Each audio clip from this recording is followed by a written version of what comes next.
ከሰዎች መካከል ደስተኛይቱ ተብላ የተገለጸችው ማናት? ቅድስት ድንግል ማርያም። ከምድር መካከል ደስታ የተመላባት የደስታ መገኛ የተባለችው ማናት? የኤደን ገነት።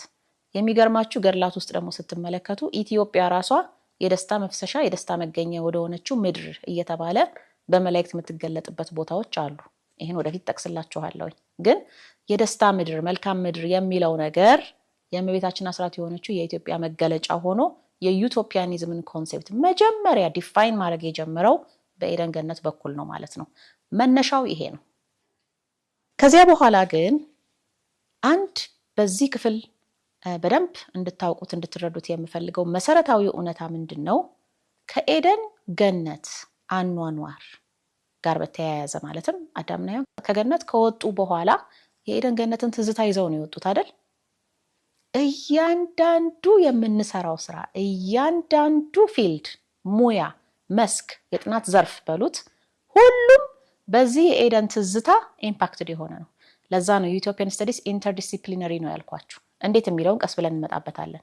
ከዛ በፊት ግን ዩቶፒያዊ አኗኗር ምንድን ነው በአዳምና በሔዋን ውስጥ ምን ማለታችን ነው የሚለውን በደንብ መረዳት አለብን። አሁን እንግዲህ ዩቶፒያን ቲንከር እየሆን ልንመጣ ነው አይደለ? ስለዚህ ዝም ብለን ላዩን አዳምና ሔዋን በገነት ኖሩ ከዛ በኋላ እባብ አሳታቸውና ወጡ ምናምን ብቻ አይደለም።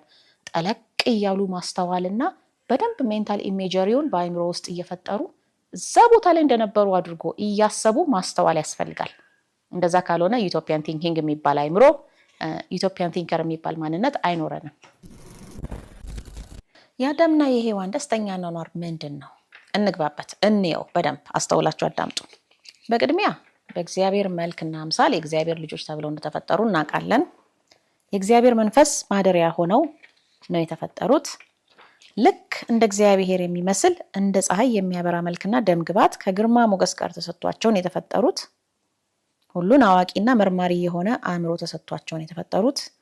በምድራዊ ስነ ፍጥረት ላይ ሰልጥነው ከሰማይ በታች ባለው ስነ ፍጥረት ሁሉ ላይ ንጉስና ንግስት ሆነው እንዲሁም 7 ሀብታት ተሰጥተዋቸው ማለትም ሀብተ መንግስት፣ ሀብተ ክህነት፣ ሀብተ ትንቢት፣ ሀብተ መዊ፣ ሀብተ ኃይል፣ ሀብተ ፈውስና ሀብተ ዝማሬ ተሰጥቷቸው ነው የተፈጠሩት። በክብርም እኩል ተደርገው ነው። ምንም እንኳን ሔዋን ከአዳም ስለተገኘች ራሷ ቢሆንም ከጎኑ ስለተፈጠረች እኩል ሆና ነው የተፈጠረችው። እንዲሁም የሚኖሩበትና የሚተዳደሩበት መንፈሳዊም ስጋዊም ህግና ትእዛዝ ተሰጥቷቸው ነው የተፈጠሩት። ለምሳሌ በየሰዓቱ ለአምላካቸው ምስጋና እንዲያቀርቡ ጊዜያት የሚባለው ማለት ነው።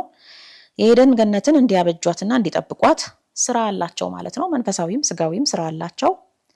የፈለጉትን ፍራፍሬ እንዲመገቡ ከእውቀት ዛፍ ግን እንዳይመገቡ ተከልክለው